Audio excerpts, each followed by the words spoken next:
Hello friends, welcome back to natural beauty and cooking tips. இன்றைக்கி நம்ம சேனலில் ஒரு சூப்பரான இந்த வெயில் காலத்துக்கு ஏற்ற மாதிரியான ஒரு டிப் தான் இன்றைக்கி நான் சொல்லலான்னு இருக்கேன்.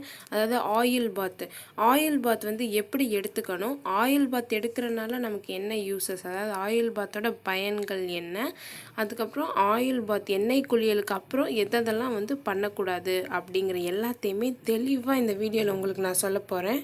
ஸோ இந்த வீடியோ வந்து ஸ்கிப் பண்ணாமல் ஃபஸ்ட்லேருந்து லாஸ்ட் வரையும் பார்த்தீங்கன்னா எண்ணெய் குளியலை பற்றி ஃபுல்லாக நீங்கள் வந்து தெரிஞ்சுக்கலாம். வீடியோக்குள்ளே போகிறதுக்கு முன்னாடி நம்ம சேனலை சப்ஸ்கிரைப் பண்ணாதவங்க சப்ஸ்கிரைப் பண்ணிக்கோங்க. பக்கத்தில் இருக்கக்கூடிய பெல் ஐக்கானையும் ஸ்டார்ட் பண்ணிக்கோங்க.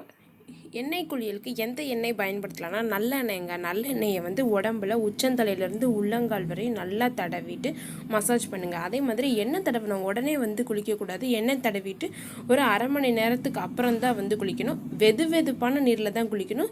ரொம்ப கூலிங்கான தண்ணியில் குளிக்கக்கூடாது. தலையை அலசுறதுக்கு வந்து சீகக்காயை பயன்படுத்துங்க. உடம்பை ஃபுல்லாக எண்ணெயிலேருந்து இது பண்ணுறதுக்கு பயத்தமாவை பயன்படுத்துங்க. காலையில் 6:30 மணிக்குள்ளேயே வந்து குளிச்சு முடிச்சிடணுங்க. மாலையில் வந்து குளிக்கக்கூடாது.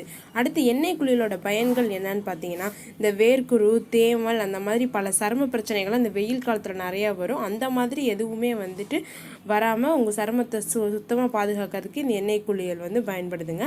உடல் சூட்டை குறைக்கும். கண்ணையும் உடம்பையும் ரொம்ப குளிர்ச்சியாக வச்சுருக்கும். எண்ணெய் குளியல் எடுக்கிறனால நோய் எதிர்ப்பு திறன் வந்து அதிகமாகி நோய் வந்து வராமல் பாதுகாக்கலாம். தோல் வந்து நல்லா வறட்சியாக இருக்கும். அந்த தோல் வந்து வறட்சி இல்லாமல் சருமம் வந்து பளபளப்பாக இருக்கும். முடி வந்து நல்லா வளரும். பேன், பொடுகு தொல்லை இது எதுவுமே இருக்காது. இது எல்லாமே வந்து எண்ணெய் குளியலோட பயன்கள்.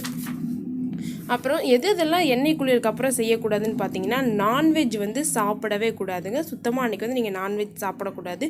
அதே மாதிரி ரொம்ப குளிர்ச்சியான உணவுப் பொருள் எதையும் ஃப்ரிட்ஜிலேருந்து இது சாப்பிடக்கூடாது. ரொம்ப ஐஸில் இருக்கிறது, ஐஸ்கிரீம் அந்த மாதிரி எதுவுமே வந்து சாப்பிடக்கூடாது. அதுக்கடுத்து அதிக வெயிலில் வந்து போகக்கூடாது. பகல் நேரத்தில் தூங்கக்கூடாது. ஸோ இந்த வீடியோவில் வந்து நான் எப்படி எண்ணெய் குளியல் எடுக்கணும், எண்ணெய் குளியலோட பயன்கள் என்ன, எண்ணெய் குளியலுக்கு அப்புறம் எதெல்லாம் செய்யக்கூடாது அப்படிங்கிறத தெளிவாக சொல்லியிருக்கேன்.